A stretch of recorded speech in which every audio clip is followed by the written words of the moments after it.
Takes a minute. All right. So the live starts on Ecamm. So we are live. Social Authority. I got my man Casey Huff on the show today, live, Wacky Wednesday. Up? And we actually do these Wednesdays anyway. We just don't normally stream it live. But today, we are streaming it live. So, ladies and gentlemen, welcome. Welcome. Welcome. So, Casey and I generally talk about real estate investing, business, entrepreneurship, self-development, all things, making yourself better and, providing for your family and succeeding.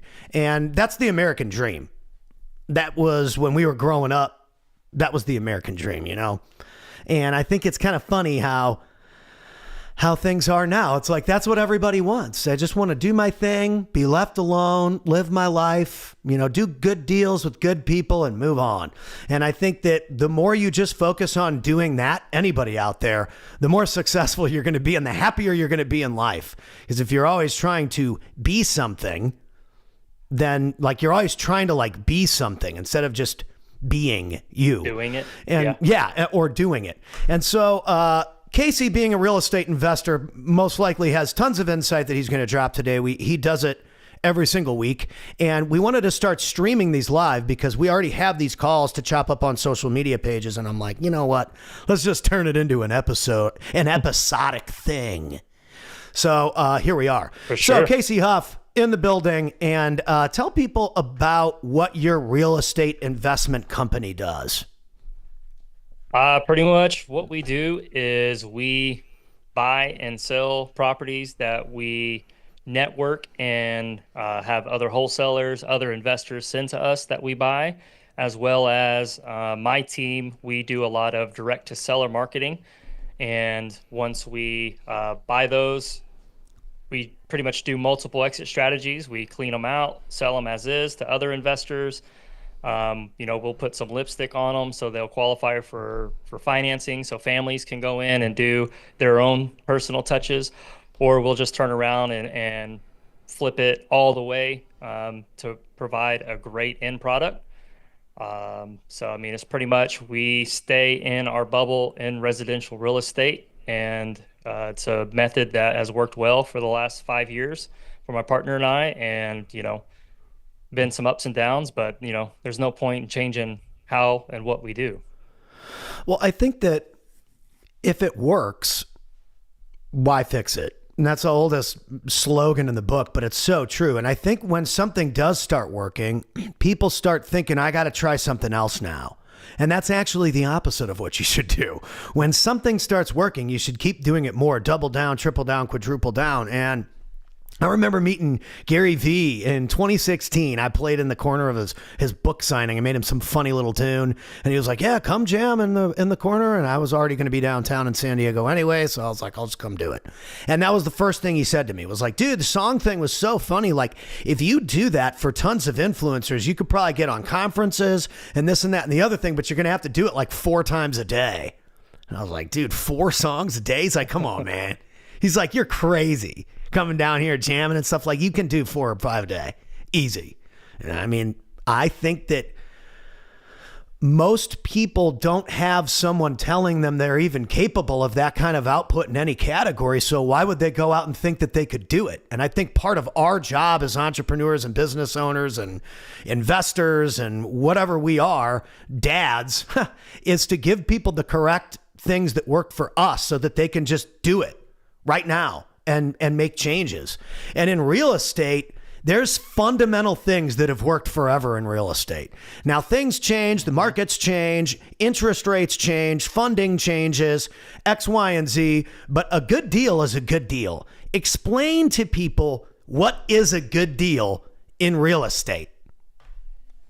A good deal is essentially made when you buy right. And what I mean by that is if you buy a property that is undervalued in the marketplace and you buy it at a deep enough discount, it allows you to have multiple ways to sell that property.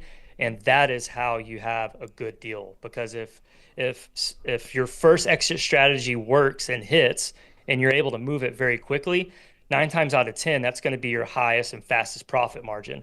And so it all boils down to underwriting. And if you know your market, you know what you're looking for, and you're confident in your numbers, then it's real easy to have a good deal. And then you just multiply that to where you have a lot of really good deals.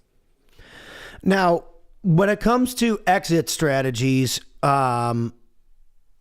I think that the exit strategy, this is just from my point of view, being the announcer guy, right? The exit strategy differs according to how you approached the deal, number one, and whether it's local to your market or not. Is that true? Because you got these nationwide wholesalers, they do stuff different than like a local guy, like you target Dallas or whatever that area. I call it Dallas, but you're like, I call everything Dallas, Pat. But what's the difference there between nationwide wholesaling and like local home buying and selling? Yeah, I mean, for me, the main difference is when you go nationwide, you have to kind of become an expert in every market that you get a lead in. And you're just shotgun marketing out there, just trying to pluck lowest hanging fruit. And so I would like to see how many nationwide wholesalers actually close. Like, what's their contract to close rate? You know, anybody can put a property under contract and then back out because they can't find a buyer. We're different because we think of ourselves as a mini hedge fund. Every single thing that we contract, we will close regardless of if we try to wholesale it or hotel it or anything like that. So we contract everything with the intent to close on it ourselves. And that's the main difference. And so in doing so, you build that credibility in your market space, and you also become that local expert. So if we get a particular lead in a certain zip code and it's a manufactured home on land, I automatically know, okay, well, if that's a minimum of a 3.2, 1,400 square foot double wide on 1 acre, we're at a 270 ARV, right? So I have those ins and outs, and I can make my offers super, super quick because I know what my numbers are, and I don't even have to pull comps. Nationwide guys, like, you go to all the gurus classes, half the course is on underwriting and how to look at Zillow and Redfin and arbitrage between the two and come up with this crazy formula, you know, to pull out what a house is going to sell for. You know, that's the disadvantage I feel of going nationwide. And again, anything can work for anyone, but yeah, I've always focused. It's super funny. I was just literally on a call with someone before we even hopped on. Real estate guy, good dude, Ryan. He's on my page. I can tag him in the comments, and he was like, "Dude, it's like this content thing. Like, how do I make this easier on myself? Like, we've got this and we've got that, and they're publishing some good shit. Like, they've got like a Flippin' in Pittsburgh show that they do, and it's dope. But he's like, dude, it's the daily stuff that you talk about that's so hard." How do you guys even keep up with that? And I'm like, well, dude, it's just like real estate. Like, what's my inbound? Number one, what's coming in? What files are coming in? How am I going to keep Casey and this person and that person and the other person with updated files? It's like, well, I have to find a way to extract the value from them on a regular basis. And when I do that, and I set up a system for that, well, now I've got all these files coming inbound that we can post on the pages.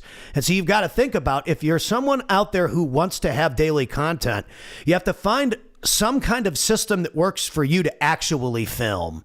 I don't care if it's a podcast or if you pull hooks from ChatGPT and do 7 of those a week, or if you pitch your product with a call to action every single day, go right. I kind of do that now. Every day I'm just kind of like, oh, post videos. Because if you go on any social media app now, there's a video tab and it's built like that could be you. Unfortunately, it's 6-year-old Kelly Osbourne ratting out her dad. And then we've got, Chael Sonnen and Tito Ortiz. Well, they're getting FaceTime. And then we've got this guy, Adam Stewart Marketing. I mean, who knows? He could be a competitor of mine. I don't know. But he's there posting. Of course he's going to be there posting because he's a marketer. And so anyone who's a business owner, investor, entrepreneur, anything should be on that tab once a day. And one of the easiest ways is to just do podcasts and stream them live just like this. Like, you don't have a bunch of fancy equipment over there. It looks and sounds fine. Yeah. Yeah. And, and that was, I think, before I signed up and used your services. I'm sitting here like, oh, I gotta have a camera guy following me. It's gonna be hard to do this and make the commitment. At first, I remember I was comparing you versus somebody else, and you're like, dude, you don't want to do this every day and post No, you videos and don't. do all of that. And so, yeah, I mean, I was a little hesitant going into it. And then now, like, I don't even know. We meet once a week. At the very beginning was like once, what, a quarter? Something like And that. Yeah. yeah, and I mean, you made it super easy to be able to do this. And then, yeah, just the consistency of the posting every day, I mean, is good. So, Yeah, and I think that there's an accountability factor for that. You go a year, 2 years, 3, 4, 5 years down the line, and people wonder why someone is now a keynote speaker, or they're the expert, or they've got all the deal flow. And it's like, well, dude, they've been doing this for years. And it's all documented and visible and free for you to watch. And so it's going to become a game of miles in between the people that did it and the people that didn't in a couple of years. And the guys that you see that have the biggest businesses have also realized there's a face to the brand. yeah, Everybody knows Elon Musk runs X. Now, you even say the words Elon Musk now, and people just go bonkers. They either love him or they hate him. I don't feel any certain type of way about the guy. I think he's a creative madman, I guess would be my review of him. But how are we getting on the list as something? Like, Casey's the guy you call when you need this type of a deal done. Or, RJ's the nationwide wholesaler. Like, he loves that shit. He's crazy. He's on the phone 10 hours a day. Not everybody wants to do that. Like you said, not everybody wants to be filmed every single day. That's not most people's personalities. yeah. So it's like, dude, you have to create a system that works for different type of personalities. And I also think you can almost see, I've noticed that business owners and investors are different. Real estate people are different from business acquisitions people. Like, I've noticed there's a lot of different styles of communication out there, but everybody has the same goal, and that's to do good deals with good people. And the less I try to go viral, the more people like Ryan call me. The less I try to go viral, the more text messages and phone calls I get. It's so weird. Because I'm like, God, I got like 300 views, and I'm like, fucking up here with Grant Cardone. I got 380 views, and I got, 7 different text messages of people interested in the products. It doesn't matter if any of them use it or not. They're talking about it. They're interested in it. They know there's value. And I think for us as social media users, I try to stay away from the word creator because I don't like that word. It implies that you're like just creating to have fun and that you're happy with being broke. I don't like that word. You're creating social media content to be an authority in a category so that you can get deal flow. Yeah. We're not just creating to be creators. I like making content. You aren't not here to be a creator or a podcaster. I'm doing this with people like you because we want to partner and get more business and create opportunities for each other and all that kind of stuff. And that's the game. That's why business people use social media. And I think that there's going to be a revolution here over the next few years of people that are wanting to be entrepreneurs that don't want to work jobs anymore, that they know they can't make any money working some shitty job. And they're like, I want to work for some local home buying company in Texas. Who are they going to go work for? You know what I mean? The person that they see every day. This isn't hard. And so you got to think about what lane is that? And let's do that real quick. Like, let's say you're a 21-year-old kid, or you're a 20-year-old kid in college. 19 or 20 is probably a better number. You're 19 or you're 20. You're a sophomore or a junior in college, and you hate it. You're in debt, and you're like, what am I going to do here? Real estate is an option for those people, correct? It is.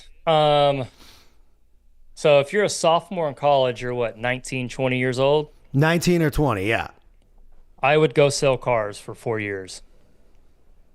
Go sling some metal. You'll turn into a man pretty quick. Those that, we have, what's the easiest way to say this without sounding like rude, but let's say I have pretty high expectations for my sales staff, and those that stay on board have that grind that they would be successful in the dealership world. And so, I mean, that's where I've came from. That's where quite a few of my colleagues in the industry have came from. Like, you learn so much about how to read people, how to have conversations, persuasion, customer service, pretty much the grind that it takes to be successful in running a business and showing up every day, not knowing whether or not you're going to sell a car, but you show up anyway and you give it your all. Like, the car business teaches you all of those intangibles to where if you come here and you try to do it under my wing, like, you're not going to have that deep desire to show up and perform every day, just because, like, for me, with what we provide, you're just handed golden opportunities. You don't have to go earn it. The car business is not like that. So like, you have to crawl and walk and then run to be successful in the car business. And to me, I always tell everybody, it's like, if you don't go to college, you don't want to do a trade school, you don't want to join the military, go sell cars, because you'll learn how to work with people and have fun. Yeah, I mean, I think that's a great idea. I mean, for me, that's what you did and it worked for you. But dude, go work. This sounds so bad. Go work at the freaking bar. Go sing in the corner of the bar with a guitar, learn how to bartend, or one of those things. Dude, I'm telling you, customer service is what we're getting at here. There's a term here, customer service. If you aren't good at customer service at the car dealership, you're not going to be able to sell anything. If you have no customer, you got to be able to smile in somebody's face even when they're telling you no.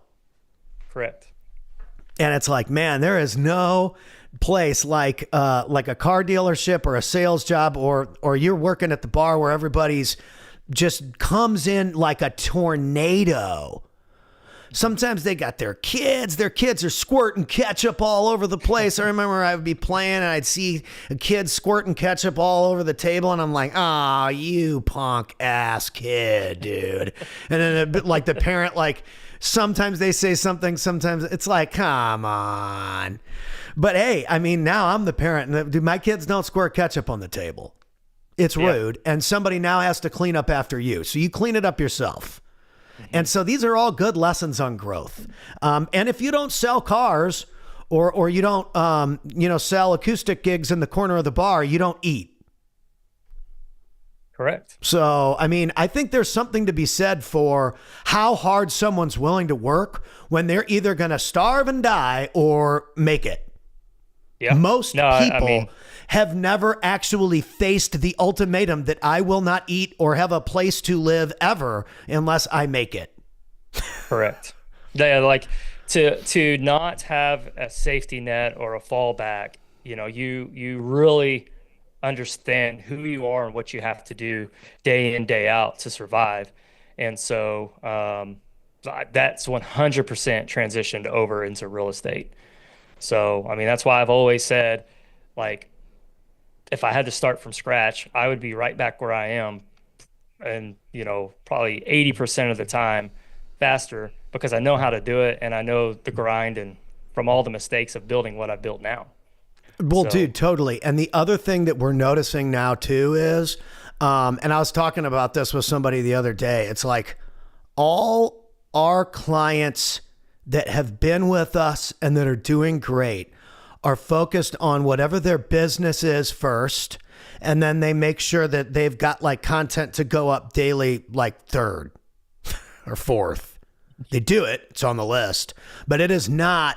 Being a pop star on social media is not their number one priority. And that's why they're successful. Being on social media helps. It should be something that you do every day, but taking care of your health and your family and your business and all that kind of stuff comes first. No, and you can either post your social along with doing those things or on its own. But like, dude, you got to take care of yourself. You got to take care of your family, and you got to take care of your business. And the idea that those things aren't important, or that like being on the internet is more important than those things, it's just false. And you can do those things and the internet at the same time if you really wanted to. There's family vloggers with millions of followers on YouTube. My wife watches them, and I'm like, who are these people? And she's like, it's the whatever family. And I said, like, 8 minutes later, I'm like still watching them at Target. And I'm like, what am I doing? Yeah. But hey, they're having fun with their family. They're documenting it. They're creating memories that last forever, and they turned it into a brand. There's a million ways to do it, but you should never forget about the business or you or your family, along with trying to be some kind of social media megastar, because we're seeing a major collapse and I know you're not in the guru space, but being the announcer, man, I am. And there's just a character collapse. And that's the saddest part about it, is because they're too focused on being these portraying themselves as these internet rock stars than just doing what they do and having fun and being cool and doing good deals with good people. Good deals with good people. That's the only thing where people like us and people like a lot of our clients are looking for. And that's why our company is even making it, is because of the people. Yeah. The people that we work with. It's rare to come across a business owner that, that has a strong family, that like at the beginning of the thing or before we went live, that hasn't been divorced 60,000 times, right. That's actually there taking care of the kids, that's in shape, that's fit, or that's working towards it. Right. So, that's one of the things I call it, kind of like the triple crown, right? They're trying to get in the best shape of their life. They're taking care of their family and doing everything they need to do, and they're running a successful business. And so 90% of your gurus, 2 out of those 3 are all fluff. And so that's why, they get smoked out so quick, is because they're fake. And then, now the pyramid, or the house of cards, as you could call it, come crumbling down, because you hit the nail right on the head. They went after the fame instead of just building the actual brick and mortar every day. Dude, it's so true. And Gary Vee, years after I even met him the first time, came out with some series called Clouds and Dirt. Like, don't get too caught up in the clouds when you win a couple times. Keep your feet on the ground, because, dude, it's that dirty, grimy daily work that's going to make you successful. And the second people forget about that, or they get too caught up in the clouds, they get hammered. Every single time. I've seen it for years now. And the only guys that are the guys that are outlasting people are the guys that built good businesses with good people. And that's the reason why they're making it. They find great people to run departments or sales teams or certain business things that they're associated with, whether they're, like you said, whether they're nationwide wholesalers or they're local home buyer, home sellers, or they're business acquisition people. There's a place for everybody to be successful. But the price of fame is high, man. And you don't ever want to crave that. You want to crave being awesome at what you do, because you're going to get the recognition one way or another if you're badass. Yeah, you just got to show up and put the repetitions in. Always the natural cycle, right? That's always the natural cycle, is the badass people always get the glory anyway.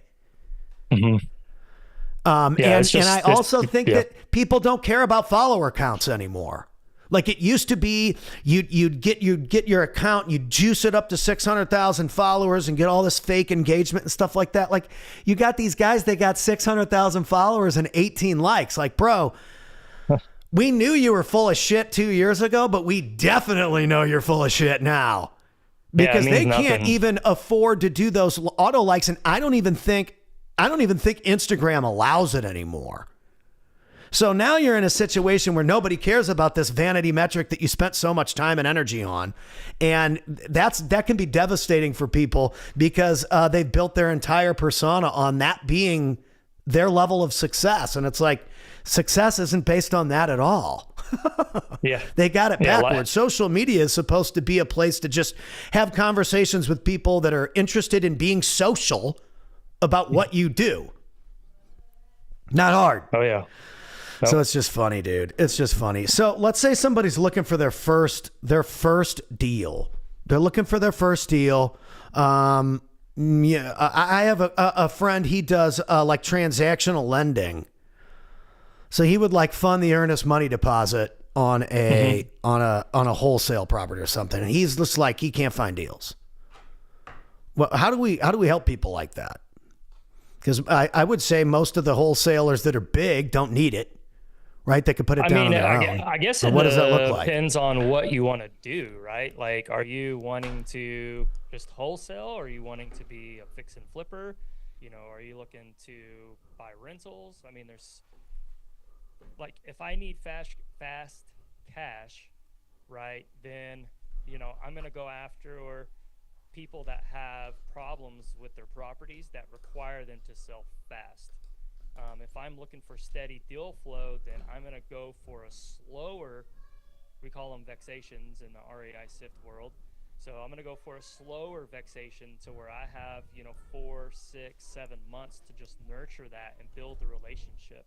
Hmm. And so if I want a deal right now, I kind of coined the phrase WTFing. It's my spin off of driving for dollars. I'll go do that. If it came down to it to where I needed, $100,000 in 90 days, that's all I would focus on. Is just that.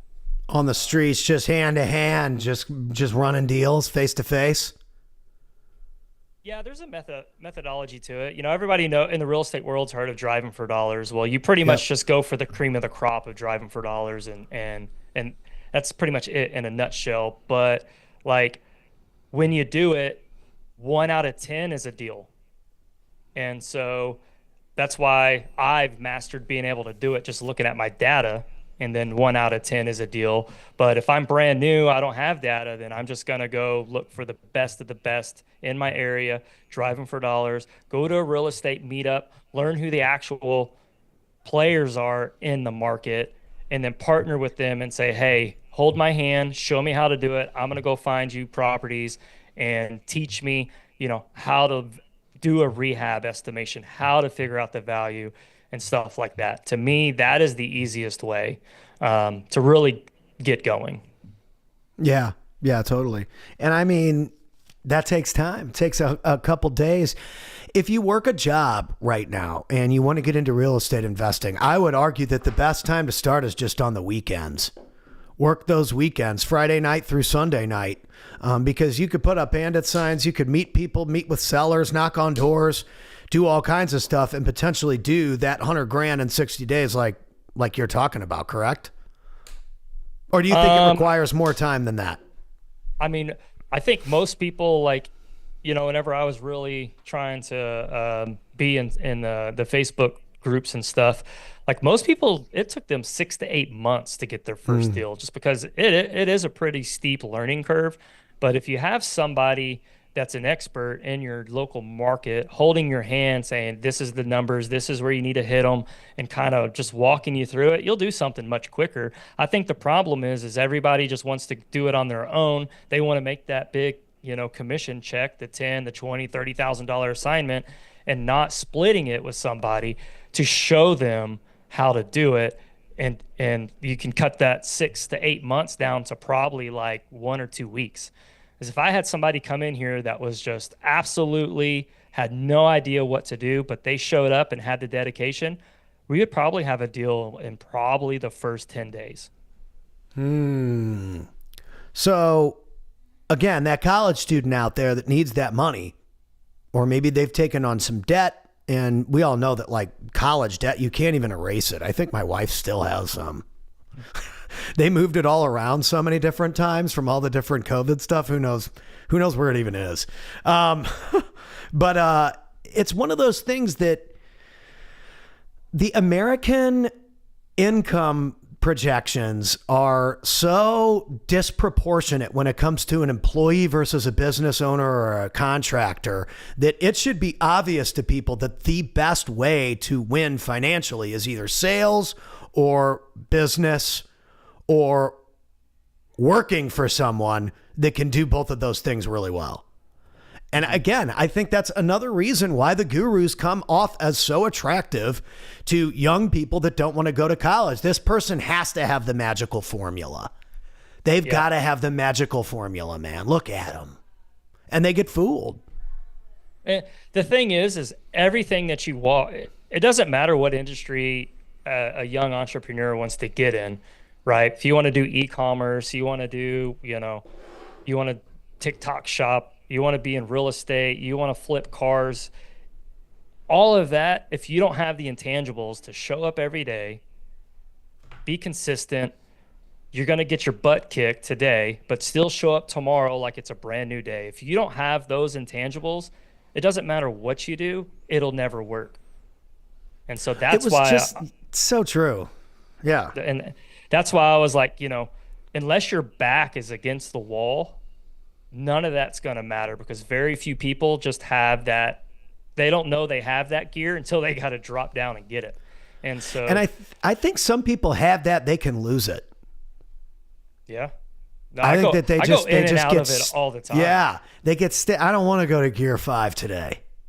Yeah. I do it sometimes. I'm like, I think that gear 5 or whatever that gear is for some people, like you can only get there on certain days anyway. Mm-hmm. Like sometimes it's not a gear 5 day. It's like, dude, I got to do spreadsheets and this and that and the other thing. I need to be gear 5 in that. And I think that you have to find that higher gear in other categories, and it might not feel the same, but really you are operating at a way higher level than you normally were. And so sometimes it's hard to measure that. Yeah. And I mean, some people are just say, hey, all that stuff that keeps you out of that, getting into that level 5 gear, hire out, bring somebody on the team to take it.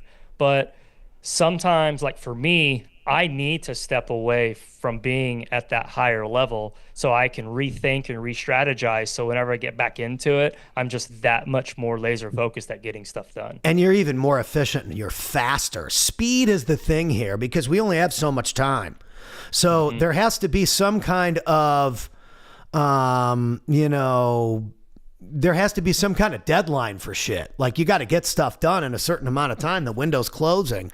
And again, like, as we're seeing here with this new administration, they're moving at lightning speed compared to the last guys. Whether you like these guys, whether you like Donald Trump and Elon Musk or any of these people doesn't really matter anymore because they're in charge and we're not. So all we can do is sit back and watch the tape and see what happens. And so far, some things have happened. They cut, there's no tax on overtime, no tax on tips. So that was just passed, I think, last night. And I think the thing that boggles me, and this one's a zinger for people. This is where I'm righty tighty pat. I'm super lefty in certain categories, but like literally all the Democrats in the House voted against tax on tips being removed and tax on overtime being removed. And so it's kind of mind boggling that it's like you guys don't like the new guys at all. And you say you're for the working class, but you all voted against no tax on tips and no tax on overtime. So the people like me that played at the bar, which, I mean, I probably shouldn't say it, but this was way back in the day, but we generally didn't tell you we made $20 in the corner of the bar. Hate to break it to you guys. If somebody pulls this up and I owe you $20, that's fine. But I'm just telling you, that whole thing I thought was weak anyway. That's my personal opinion. It's like some of these people get paid $3 an hour and then they get taxed on their tips. It's like, how much can the government possibly continue to take from business owners and workers before they're held to the same standard on their balance sheet that we are? That's my only question. I don't care if you're a D or an R or an I or a G or whatever you are. I don't care if you're a U, a R, a him, a he, a them. I don't care. But the balance sheet of the politicians should be held to the same standard as the balance sheet, and the government should be held to the same standard as Pat and Casey. That's my only argument. That's all I care about. And so we'll see what happens. I mean, it's never going to be perfect. But I think that the only reason why I bring it up is because Elon Musk is now taking what's happening live inside the government and broadcasting it to Twitter in real time.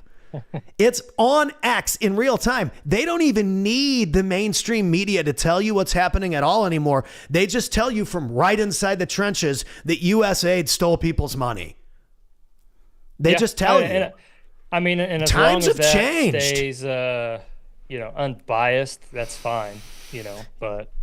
Yeah, and know. I think that, of course, he's aligned with Trump right now, and I think that's what freaks people out a little bit. But, I mean, that's what people voted for. They voted for these guys to go in and do that. And, again, times have changed. In social media, in real time, in milliseconds, you can find out what spending was done in Guam. Yeah. And that is that's never ever happened before. They got to have a press conference and this happens and that happens and all this official bullshit that everybody has to pay for. And now it's like, oh, tweet. Here's what happened. Tweet. Here's what happened. And this should be, again, it should be proof for everyone that if you aren't moving at lightning speed, you're going to get passed up because the world, the pace has picked up. The frequency has increased. The ability to keep up with this stuff, this isn't, Sleepy Joe anymore. We're on a freight train here. We're either going to heaven or hell. One or the other. But we're all on the freight train. And so how can we keep up? And again, as business owners, Elon Musk is a business owner. And so that guy is going to continue to innovate over the next 4 years, whether people like it or not. And so how do you get to a level to where you've got the kind of pull that you can make the right moves for you and your family so that you're protected against the marketplace? We'll just call it the marketplace. It's people. People are the ultimate shield for your business. If you've got great people, great customers, great networks, great communities that you're a part of, it builds an entire fortress around you and your business and your family. And that, in my opinion, is why social media is so important. Yeah, no, 100%. Because it's like, dude, then everybody knows what you do. They can support you. You can stand for what you stand for. People like it or they don't, and you can build your own thing. And I think that as time goes on, people are going to become less and less afraid to say what they think now, because I think during especially the COVID era, you couldn't even say anything. You couldn't even crack jokes, bro. Like, yeah, we probably would have already been taken off live. Comedy Pat had to get shut down for a couple of years. Like, I used to say crazy shit on video, and I haven't said any of that stuff in years because I didn't want to get banned by Joey B and Cackling Kamala. But I mean, now that we got Trump, I can say whatever I want. Casey's like, geez, dude. But hey, man, I'm just saying it's going to give a lot of people confidence to go out and do something. If you're 19 or 20 years old and you've got all these tools to go out and get in touch with CEOs and build your own company and do millions of dollars, and you're pissed off because you're broke, like, dude, you are a message away from the person that can give you the correct opportunity. All you got to do is take the shot. 100% mindset. Yeah. Take the shot. That's the whole point. I mean, again, Elon Musk may be a creative madman. He might be a genius in certain categories, but I'm sure we can all agree he's not a genius in every category. Well, neither am I, and neither is anybody else that would ever watch the show. You got to find what your category of brilliance is. And then, like you said, you got to surround yourself with people that can handle the things that need to be handled so that you can operate at 110% in that category. That's where real legacy building happens, is when you can go into your lane and become number one at that thing. Yeah. Yeah, no, 100%. I mean, just, the first part of Q1 this year is, marketing has been pretty tough with my way, with like the phone carriers and stuff like that, always battling, trying to get around, getting shut down and stuff. And so whenever we had our call last week, I started digging into my KPIs and my data and saw, we're doing so much marketing, but there's really only 2 avenues that are really small that are producing all of my results. And so, we're in the process of overhauling everything to just focus on those. So, I spend 90% of my time sitting here monitoring third-party services that are trying to shut me down and jumping through loops. And now it's like, I'm just going to remove all of that so I can just go focus on building our flip business and networking and generating more deals in new ways. Dude, it's awesome. Because, I mean, the best way, again, for people to win big is to find something you can sell that isn't scammy and multiply that process over and over and over again, and then bring in a team. And that's essentially what you learned it from cars, and I learned it from singing in the bar corner. And then I figured out, okay, well, how do I take this skill and apply it to a fleet, of people or customers, to where, I can do it with anybody in the world. And I think that the cool thing about real estate or entrepreneurship or social media or whatever, it gives you access to anybody on the planet. And it's the people that you meet and the growth that you achieve that is almost as important or more important than the money you make, because it's what creates the money down the line anyway. Yep. It's the people. And so with the marketing, which do you use, like outbound cold call teams? Yeah. Do you have like a cold call department? It's just in-house. Yeah. Right. It's all here in America. Yeah. Got it. And so then they're their own little acquisition team then at the office. Yeah. So, I mean, pretty much I have a data team that brings all the data in. And then based on my filtering, then we'll pull out certain key data points, and then we'll market to that with the cold call team. And then, once we get a prospect to raise their hand that's interested in selling, that call team will gather the information and then send it us here. Or, we've started doing live transfers to the team here, so we can pick up and set the appointment and go lock the property up. And the other thing about you guys is that you pretty much walk like every property, right? Yeah. Before we close on it, yes. But if for some reason someone has foreclosure, which is next Tuesday, right, we'll lock it up, get all the paperwork going, and then we'll go walk it. But yeah, we walk every single property. Unless we just know it's an absolute difference. Yeah, unless we know it's an absolute like tear down and it doesn't matter if walking it or not. We're just going to bulldoze this piece of shit. Yeah, pretty much. That's funny. Usually the sellers know that. But yeah, I mean, that way, like, we have valid information behind our numbers. And, 90% of your wholesalers, like, we ask of them, they're like, hey, you're in a bidding war against two other people. I'm like, well, have they even came here? Well, no. Like, okay, well, then how is their number valid? It's like, it's okay. Yeah, go with them. And I'll see your deal. I'll see your house come across my Facebook news feed, and that's about 2 hours after you sign that contract. And then I'll just wait for them to lie to you. And then, just give me a call. I'm always here. Yeah, I think that just making yourself available for people is one of the most efficient ways to do things. And it's like we were talking about earlier, like I was talking to this dude, Ryan, about, doing social media. And I'm like, dude, the less I try to go viral, the more people call me about my services. I think that the word viral has almost become toxic in a way, because people think that that's how you get success on social media, when in reality it's the tortoise versus the hare. Mm-hmm. You can get that quick hit. Like, dude, I've gone viral a gazillion times with a gazillion different strategies, and it's usually not that gets the clients. That's nice. It's a nice little cute little metric, but going viral in your niche and going viral are two totally different things. And I think going viral in your niche, there's hundreds and hundreds and hundreds of thousands of people that have watched our videos probably over the course of just the last 2 or 3 months. Yeah.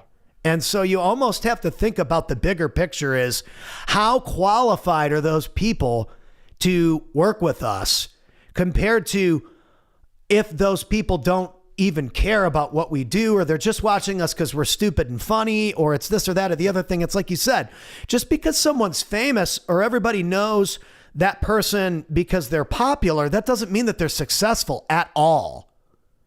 Yep. How many times have we seen it? And again, coming from the rock and roll, wanting to be a rock and roll star, it's like, I thought all those people were so successful, and now it's 25 years later, and I'm like, dude, those people are almost either broke or dead.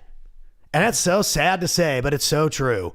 And I don't want that for myself. And so I'm glad that I didn't get like a record deal at 22 years old, because I wouldn't have been maybe even around anymore. Because it's like, you don't even know to handle it. You think that's success, and then you go and you do the math on what those deals produce. They're not good deals. Yeah. Those No, 100%. companies, you start to do the research and it's like, dude, like Universal, Time Warner, X and Y own everybody's music catalog. So there's like a couple different companies that own everybody's music and publishing and everything. And they're these gazillion-dollar companies, and it's crazy. And once you realize that, you're like, oh, huh. No wonder all these bands toured together and got popular during this X amount of era, and it's because they were owned by the same label. Mm-hmm. It's crazy. And it just kind of cracks your head on how the whole industry really works. And you can do that with any industry, real estate too. Just because like someone looks like they're doing all these deals and they've got it together. It's like, I don't know, man. Most of the people I knew that are doing a ton of deals don't have time to talk about it. Or when they are talking about it, it's when they're doing it on the internet. And they stream for 8 hours. Because that's how long it takes every day, 30 days a month to do the deals. Yeah. Yeah, that's the hard thing, because I've talked to you a bit about me trying to bring somebody in and to kind of film the day-to-day of, how we acquire and sell, what we do every month. And it's just like, in my opinion, I was like, it's going to be so boring. Like, it's not exciting. So, well, and the other thing is, if it at all infringes on your ability to execute or your concentration or your flow, then it shouldn't be happening at that time. And that's okay too. Like there's certain times where you just don't film. Mm-hmm. Like I don't generally film at the gym. I hate filming at the gym. I don't want to be there anyway, but I'm there. Yeah. And so it's like, I got to get this done. I got to get my numbers in. I got to hit these reps on this and get out of here. Cause I got to get in and get out. And sometimes when you're focused on a task, any kind of distraction just prolongs it. Your performance is worse and all of that. Like I brought this camera and this microphone to film on the Stairmaster today. I had all these topics pulled up on Airtable and I was like, dude, I'm not filming on the Stairmaster. I'll probably do it. I will do it, but it just wasn't going to happen today. So sometimes I don't want to film either, dude. I'm like, I'm going to film on the Stairmaster. I'm going to film here. I'm going to film there. And I'm like, I'm good. Let's just have a great call with Casey first and then we'll figure out the rest out later. You know what I mean? I think that sometimes we put so much pressure on ourselves to like make it this certain way. And it just doesn't need to be like that. It doesn't need to be difficult. If it doesn't add to the flow, it's got to go. I sound like Uncle G or something.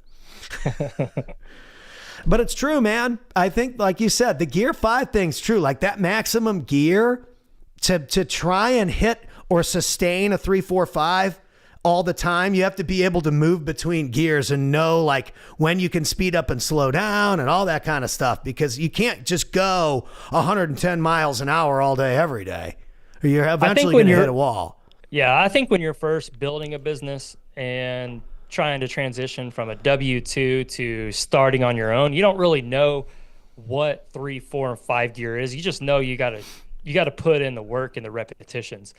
And starting out, absolutely, I think just this last summer, I've allowed myself to kind of turn it off at 7 p.m. and then one day on what normal people call a weekend, but like Saturday from probably 10 to 7, I try not to be on my phone at all. And that's really my only time. That's the only time I turn it off. And so, most people, whenever they start tasting victory, they want to turn it off and hand it off immediately. And that's the big no-no. So you got to stay in the grind, stay in the fight. And, 8-10 years later, I find it funny. A lot of people are like, man, you must have had a lot of luck.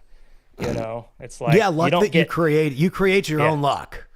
Well, you don't get create your own luck by luck, so no, that's impossible. That one's impossible to get by luck. Or I would have already done it by now. I would have got lucky.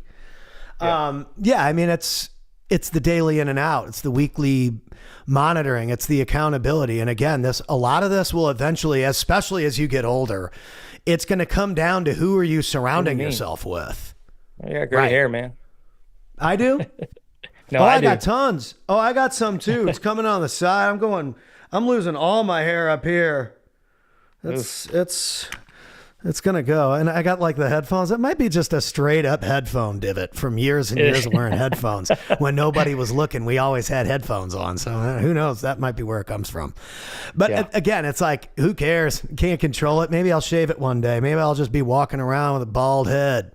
My wife's like, no, don't shave it. But yeah, that's it, is supportive people. And people that are doing something. Like, you got to be around people that are doing something, man. Or I mean, you're just never going to believe that you're capable of anything. And the more that you start doing stuff, like even as the bar corner performer, like I used to talk so much shit. Like I'd be like, I'm going to be playing at this one day and that one day. And I play 7 days a week. You guys are all lazy and you only play 1 day a week. And I wasn't wrong at all. And then now, obviously, all the things I said kind of pretty much happened. And a lot of those like booking agencies and those same people in those same bars in San Diego or wherever else, they're just doing the same shit and they never did anything. Yeah. And it's good. It's good that those people wouldn't book me or wouldn't touch me or didn't want to support my stuff because I didn't need them anyway. I think we think we need all these people and it's like, no, you don't. You just need the right people. Yeah. You just need the right people. And that in social media or business, I think that's the key for people in 2025. You don't need everybody to follow your page. You just need the right people to follow your page. 100%. You know, I mean, I got 5 million views on some Post Malone meme I posted. And then, I mean, that was cool. And then I posted the metrics from that silly meme. And I said, hey, I got all this. And if you message me, if you want to chat about social media, nobody messaged me. But then I post something that gets 260 views. Some guy falls off the toilet or something and it cuts to me. And I'm like, you need to be posting daily social media. And they're like, oh, man, that was so good. And I'm like, what? It got 300 views. It's like the Cardone thing still has 300 views on YouTube. You pull up the Pat Hilton, Grant Cardone video on YouTube. Let's do it. There's Facebook Live producer right there. Because I think it's important for people to see this because they think, oh, well, it's this or that or the other thing. It's like, no. You can literally get a couple hundred views. Pat Hilton, Grant Cardone. Where's the song? Here it is. Pat, 7 years ago. 157 views, bro, on my channel 7 years ago. You guys can all see that. Who cares how many views it got on Pat Hilton's channel?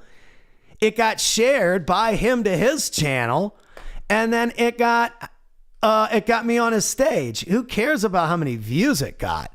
You have to look at the correct metrics. Did it accomplish the goal? Yes. Did it open the door? Exactly. And so I would start asking people to think about social media as just the way that you portray yourself to the marketplace. That's it. You don't need to be anything other than the expert in that category. And so, okay, so real estate for 2025, over the next week or two, what do you think is a great way for people to get a couple extra deals here, at the end of February going into March? Follow up with all your previous leads that did not convert to deals. Follow up. Yeah, we contracted, my acquisitions team, I think 4 last week from people that weren't ready at the end of 2024. So it's like February after Valentine's Day, the light switched. Like, I got to get out of here. I hate this place. I hate this person, whatever. Let's sell. But between acquiring from wholesalers and, our direct to seller stuff, contracted, not closed. We know there's a difference. I think we're on pace to buy like 22 or 23 this month just here in the Dallas-Fort Worth area. So, I mean, it's an okay month, but it's picking up. So I love that. It is picking up. Dude, I love it. And so if people could we kind of covered this a little bit, but going into the summer months, if people want to do more deals, like how can you help someone do more deals if they're like a Dallas or a Fort Worth real estate person? What can we do if someone's watching this to help them get deals? Because you have connections. You have, like you said, you have creative finance deals. It's not really your wheelhouse, but you hand those off to people. How does someone become someone that gets the seat at the table? Hey, how do I get access to some of these deals potentially? How does that work? Are you saying like how do people Like, can people bring you deals? Can people bring you leads? Can you analyze deals for people? How does this, again, I as much as I've been around a lot of real estate people, and I've learned a lot about real estate, and I think it's helped my career immensely, be competitive in business because I know a lot about real estate. It doesn't mean it's my expertise. If I'm Pat and I want to do deals, how can Casey help me? Yeah, I mean, I think the main thing would just be being open to learning and following the steps that I would tell you to do to start trying to create opportunities. That's what you need. You need opportunities. And then enough opportunities will know how many Pat has to do based on his skills to create those yeses for us to be able to make offers. And that's the number one thing: opportunities to offers, to contracts, to deals. Those are the main core KPIs that you need. And all of the marketing is just creating opportunities. And so, it's really how much time do you have? And then, are we gonna drive for dollars? Or gonna WTF? Are you really, really good on the phone talking to people? Then, I'll just give you a list of people to call. I could have you call old leads that didn't sell. There's so many ways and avenues to generate leads and deals. It's just, what's your personality? Like, we've had people come in here that can't sit at a desk for more than 2 hours. It's like, all right, well, you got to be out in the field working. I even have a standing desk because I can't. Yeah, me too. Yeah. So, I get it. So I mean, those people need to be knocking on doors or driving for dollars or out in the field meeting people then. Correct. Yeah. So it just boils down. I mean, it's a tough answer because it's like, you have time or do you have money? So, because if you have money, then you can go to, these pay per lead avenues and stuff like that. But, you're not going to have the skill set. So I would say, you could JV, you could come in, we could teach you, work our leads, work our opportunities. But, you got to be hungry and humble and coachable. Because you are always looking for people to come in and perform, correct? Oh, yeah. Yeah. That's the great thing with controlling your own marketing is if we have somebody come in and, they show that they can perform and that they'll show up and actually put in the work, then all I got to do is just flip a switch and I can bring in, more leads. So, nice. It's super, super easy. That's the thing about your marketing machine is you can turn it up and you can turn it down. I don't think most people are capable of that, in my opinion. They might say they are. Yeah, they don't know how. They don't know what knobs to turn up or turn down. They're like, what do those knobs do? Yeah, don't touch them. Yeah.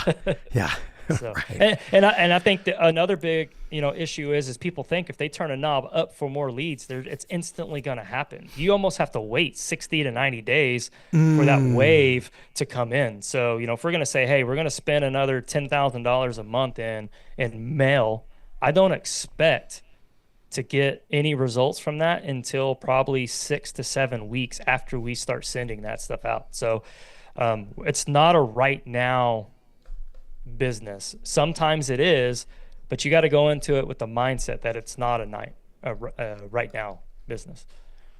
Dude, yeah, I love it. Dude, this little Facebook Live dashboard's kind of dope. We got some comments here. Yes, sir. I can comment right back. I love it. Ladies and gentlemen, Social Authority, it's your boy Pat Hilton, joined by Casey Huff. We're going to be doing these like weekly because we do these calls anyway. I'm like, Casey, we're streaming live today. We're going to stream live. I got logos I can pull on screen. I can pull up the beats. Can you hear the beat? Nope. You can't hear the beat?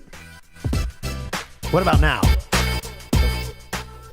Jeez, brutal. Well, you guys can hear the beat. So make sure to follow Casey, follow me, join us. If you have any questions about real estate or business or entrepreneurship or personal development or how to be a good dad most of the time and being a psycho some of the time, let us know. And we will give you anything that we can give you to go out there and be successful. We do this because we want to be available. And I think it's really important for everybody out there to know that there are people rooting for you that want to help you. And that's what this whole thing was so intriguing about me coming into the game, was that everybody's got a voice, everybody's got a skill set, everybody's got a dream, and it's worth something. And I still believe in that. You know, there's always going to be the people that lift everybody up and the people that lift everybody down or drag everybody down. We want to be the uplifters. And so hit us up. Casey, any final words? No, man, like always, it was great, you know. Yeah, good times. Politics. I think that I just like to say things that get people excited. There you go. That's You know a what I great mean? way to put it.